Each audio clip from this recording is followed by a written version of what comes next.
Ladies and gentlemen, welcome back to our podcast. Today's episode, we have a few special guests. We refer to them as our foreigners. Don't worry, they're not illegal here, they're all legal. I'll start from my left, Umaru, Waka, Isha, and Fred. Very welcome, it's nice having you here. If you guys can just introduce yourself briefly, and especially in your mother tongue, I think that would be interesting for the audience, and just obviously say what country you come from. Umaru, I'll start with you. Hola, me llamo Mauro Espinosa, tengo 18 años y actualmente estoy en Western Province International Academy. Hi, my name is Walker Reyna. I'm from Canada and I play fly half. Hallo, ik ben Isha, ik kom uit Nederland en ik speel tweede rij en ik ben 19 jaar oud. Hi, my name is Fred Jansen. I'm from England and I play fly half. Thank you, gents. Waka, how have you been? Good. Okay, right. Canada, obviously a lot bigger country than South Africa. What were your challenges coming to South Africa? I'm pretty sure not the heat or the climate change in such as the winter. The winter's not as cold here as it gets in Canada. But other challenges that you faced? Well, yeah, definitely. The weather is definitely a big part. When I left Canada in January, it was about minus 30. So then I come here, it's like plus 30. So it's about 60-degree difference. But biggest challenge is probably just adapting to the style of play here in South Africa. It's very quick. It's very different from Canada. Canada's like, one thing that I've noticed is not many players think outside the box, and that's the big difference that I've noticed here in South Africa is players are more creative and they play differently, and they use their skills well to change the game in a way. So that's the biggest difference and kind of challenge that I've had to adapt to. Okay, right, interesting. Thank you, Waka. Isha, coming from the Netherlands, Yes, I think right. I always talked about the weather. I think similar weather your side. I think in the minors, nicer weather this side, South Africa. Yes. Obviously, you being the forward here, do you really feel that we'll talk about the physicality of South Africans? Have you been tested on the physicality part? Like in the games? Yeah. Yeah, no, of course. It's you already noticed in the beginning like how much emphasis we put in the scrums, scrum factory and extra scrum training. So I'm not really used to that. And also in the games it's been pretty physical. So I think that's a good challenge for me. So Okay. What part of forward play do you enjoy the most? Set piece wise, scrums, lineouts, where do you think your best attributes lie? I think personally I'm best at lineouts. I'm pretty good to lift and I like it to Yeah, if I can just elaborate there, it's been really great because obviously I'm not with them every day on the field, but when I am, I get a chance to work with them. Isha, from a lineout perspective, really taken a massive lead in calling lineouts setups. It's a skill that, and he works very closely with Nkosi Nfuma, who runs our lineout system here, and even with his Dutch accent, the guys understand his lineout calls and they respond exceptionally well to him. He's obviously represented the Dutch under 18 side, is in their junior programs, it's clear to see, and I think the pathway is chosen. I think his development by having to take leadership in those areas is it's definitely something that I've noticed that he's really stepped up to the next level, not just from a on-field perspective, but off-field, doing analysis, his homework. Been very impressed with what he's brought to the table and how he's fitted in with the rest of the boys. Okay. Right, Fred, welcome. Thank you. Man, all the way from England. Yeah. And quickly, your experience rugby-wise and the culture this side? No, I've really enjoyed the rugby since I've come down here. It's a lot different. More fast-paced. Players are faster. They hit a bit harder. More agility. But no, it's really good fun. I love playing in the warm weather. Means you can play a bit more backs rugby, which is good, being a fly half, and some really cool opportunities I've had to playing some really cool games recently. Okay. If I could perhaps ask you a question, Fred. So you talk about playing in the warm weather. Yeah. Okay, but rugby in the UK has changed over probably over the last 10 years with the advent of synthetic pitches. Yeah. All right, so you're not playing in the old mud and wet and slippery balls. Yeah. Have you found the speed of the South African game, skill of the South African game, and how would you associate that with your schooling system and having fitted into the, let's call it the Western Province Institute DNA of how we like to play that really fast, quick kind of game?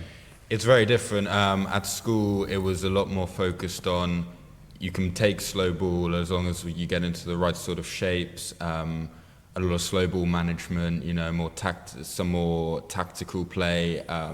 Here it's a lot more get into shape quickly, play fast, you know, catch the opponent off guard. So it's a lot different, but, you know, I enjoy playing that kind of rugby. It's a lot more fun, more running rugby, but yeah. Great. As you notice, Coach Anton always asks some of the rugby questions. I'll take it more to the culture side and stuff. What's some of the cultures that you've experienced so far? Hopefully a braai. Have anyone had a braai recently? Okay, right. Isha, if I can ask you, do you know how to start a braai? Kinda, but we've been helped a lot as well. But yeah, no, we had some braais. We have a big braai in our house. We haven't used it, unfortunately, so we're gonna have to use it soon. And use it in the winter as a fireplace. Yeah, maybe that's also a good idea. Yeah. Who's the biggest braaiers here at the institute? Some of the senior guys, if you can name a couple of guys. I think Tian Kraus is a big one, and Yati, yeah, as well. So yeah, I think those guys really like to braai. Yeah. I can pose a question to Amaro. Amaro, obviously, you came to the academy off the back of an operation you had on your knee. I think you did your ACL ligaments. Yes. Have you found the recovery working with the strength and conditioning coaches? Have you found that's helped you get back onto the field and to start feeling confident about your game again? Okay, I think the coach of here, in special Coach Vince, is really a good coach because and I have a surgery in my shoulder, so yes, a lot surgeries, but no, I think it's a good conditional. The physical in South Africa is very different with Chile, with genetic. So me is small and I need more training, but it's good training in the field and in the gym. It's very hard and very hard gym, more opportunities for in the field, I think. Yeah. Okay. Thank you, Mario. If I can ask a really serious question, your favorite coach? No, only joking. Waka, if I can come back to you. You all talk about the physicality when it comes to South African rugby. Just elaborate a bit on what part of the game, if you refer to the physicality, is it the way that the guys come into contact, go into contact, or is it the contact that you receive? Where does the physicality starts playing a big role in your mindset? What our coaches say a lot, especially Coach Warren, is players here, what makes their contact so much better than most other countries is that the players, they make it personal. So every point of collision, every tackle they make it personal against their opposites. So I think it's just that mindset that every player going into contact is they're thinking, oh, I'm gonna like roll this guy over, I'm gonna smoke him, or if you're a tackler, you're gonna like, oh, I'm gonna drop this guy on his back and make a big hit. So I think it's just the mentality mostly, because I think contact is I'd say 90% of it is mental, and then the last 10 is probably technique. Okay. Yeah. And personal. I can just see Coach Warren hammering on and Yeah. make it personal. Thank you, Waka. Coach Anton, it's great to have these foreigners with us every year. I mean, we had guys from Canada in the past as well, Italy, England. It shows there's a big growth and development within our program and the structure of our foreign program with the players. What do you experience from the players, the stuff that they bring across from their countries into our program? Yeah, you know, I think it adds a massive dynamic to our program. Not only does it develop their individual games, but it creates a bit of a barbarian culture at the institute. We've had 5 guys that have joined us from the beginning of Feb, and some of them will do 2, 3, 4, 5 months with us. But in June, I've got 30 internationals that come over from Holland, from Canada, from the US, Ireland, Italy. We've got France. We've got another whole group that comes in, and it's the different styles of play. You've just heard them all elaborate about what's so different about South Africa, but they bring something different. You know, the guys that come from the continent, from Europe, bring a bit of a Latin American kind of feel. You know, Amaru brings that kind of a thing. Waka's had a stint in New Zealand as well. He played down in Canterbury, in counties. I think you played.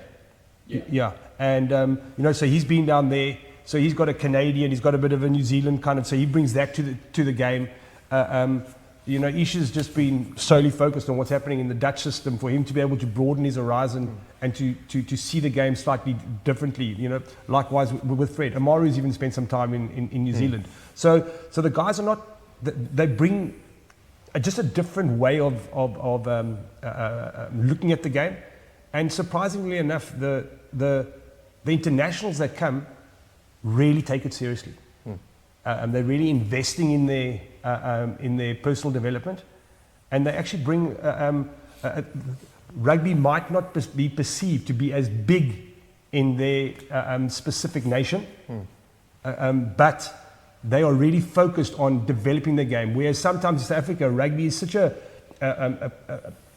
common sport because everybody plays it that we all take it for granted. They don't take things for granted. So their professionalism also rubs off onto our players. Yeah. And I think that's we really benefit out of that as well. Yeah.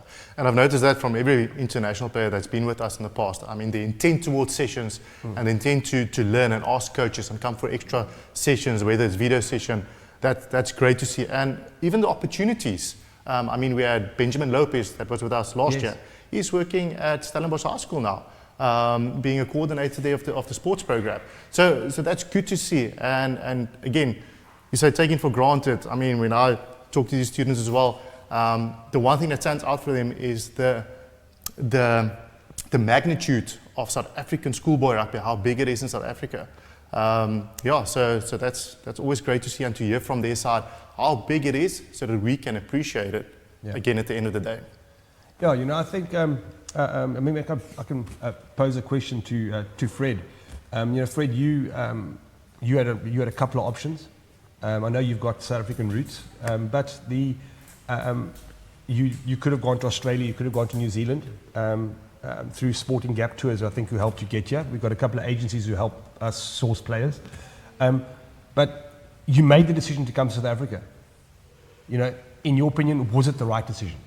Yeah, definitely. I mean, obviously the statistics don't lie. South Africa are the #1 team. They have been for a while, and obviously that happens for a reason. You know, they've got good youth programs, they've got good development. It obviously helps that I've got family down here. I've been here a few times, so it's more familiar than the other countries. But definitely, I definitely wanted to improve on, you know, the things that South Africans are so good at. You know, physicality, playing fast and free. You know, that sort of stuff. And that's ultimately, what drove my decision to come down here. All right. So maybe a question to Isha, because Dutch, South Africa, there's a lot of commonalities. You know, we call Dutchmen or the Afrikaner. And obviously, South Africa was founded in 1652 by Dutchmen, so there's a lot of that kind of heritage. And so when we talk about the size of men, a lot of that is associated with our association with Holland. How have you found the junior game growing in Holland? And what would your message be to those under 18, under 20 players who are looking to take their game to the next level? After what you've experienced here, and you know players who've come before you, you know the Joran Bases, you know the Luke Brulots, these guys who've come through, and you've seen the difference they've made in teams when they've come back. What would your message be to your fellow Dutch players who are looking to take the next step? Yeah, no, I definitely think it's a great experience. To like experience rugby in a different way than how it's played in the Netherlands, in like culture-wise as well. And then it's a pretty small sport, and to experience how big it is and how it's like how seriously people take it. I think it's a great experience, and I think to go for a year or for 6 months or for a certain amount of time, I think it's a great experience to grow your game physically, but also experience more of like the rugby culture here. So I think that's I think that would be great experience for everyone. Great. Look, I'm probably going to throw a similar question to you, and I'm going to run through the four of you. I've had questions lined up. I know your background. Your mom's Canadian. I think your dad's Kiwi. Yeah. So rugby's in your blood. You're in Canada. You involved in a game that you love, but your season's quite short. Coming here, just been exposed to this much rugby. I mean, that must put a massive smile on your face. You're really living your dream. I know you've extended your stay now by another 15 or 20 days. You're playing on Friday night in the fixture that we've got at Stellenbosch University. Just being exposed to that amount of rugby, how does that really make you feel when you look at the investment you've made in yourself? Yeah, I mean, the biggest thing that attracted me to South Africa and UXi is being able to play rugby every day and just having that be my sole focus, not work, not school, just rugby. That was probably the biggest thing for me. And really, the amount of like culture, as Isha said, surrounding the sport, and like you go to schoolboy games or you go to a Mahdi's game or a varsity cup game, and you'll see the amount of people that turn up is just insane. And that's only like lower level rugby. I mean, and then you go to obviously like pro games and it's just insane. So I'd say just the fact that everybody's got such a deep passion for the game here, it kind of wants creates like a passion in yourself to want to go far in this game, and like it makes me want to see where I can take rugby as a pathway in life, and yeah. Great, excellent. Amaro, my last question in Spanish. Okay, I'm going to make you happy here. Okay, you tell other Chilean, other Argentinian boys why coming to UXi is so special. Bueno, ya terminamos. Antes que todo les quería dar los motivos a los que hablan español, tanto de España como Latinoamérica, de por qué deberían venir acá. Es porque hay más oportunidad de rugby. Bueno, antes que todo, Sudáfrica es la potencia número 1 del rugby. Son buenas personas. Stellenbosch es una ciudad muy acogedora. Y bueno, los coaches como los compañeros son increíbles. Just like you said. Waka, we're going to give you the same opportunity. There's a message for friends and family that you want to put out there? I think UXi is a great program. Really helped develop my rugby, even though I've been here for a very short time. Definitely my fitness has gone up, and just my awareness in the game and on the field is increased a lot, I think. So, thank you to UXi and all the coaches. It's been good fun. Yeah, thank you, Waka. Isha, please. Yeah, no, if you just want to experience rugby in a different way, with like a more physical but also quicker game, then I think this is the right place to be. And also the whole experience, like getting more independent, living on your own, and with like high performance trainings, I think this is the right place for you. Yeah, similar sort of message, but I'd recommend UXi for anyone looking for a new experience, trying something new, playing a different style of rugby, and ultimately just growing your game in all areas, really. Great. From my side, Anton, thank you. Guys, thanks for being here. I really hope you enjoy your stay, and I hope to see you guys again on the chairs to share some insight from how the rest of the season went. Thank you. Anton? No, I think, guys, from my side, it's just it's great to hear that you guys have had a great time. They say that travel's the only thing that costs you money but makes you richer. And I think that your rugby experiences are going to make you not only better players going back home, you're going to impact the environments or the clubs that you guys are going to filter back into just by the different types of coaching, the speed of the game, the way you look at the game. But you are our biggest ambassadors. When you go back out there, spread the word about UXi, encourage your mates, other youngsters to come over and have a similar kind of experience. It's going to not only benefit your clubs, but it's going to benefit the rugby in your nations. And enjoy the rest of your stay, and make it special, and carry on making memories. Those are the things that last forever. Cheers. Thank you. Okay. For our viewers that joined in, thank you very much. For the friends and family of these special guests, I hope you enjoy the episode. We'll see you next time. Cheers.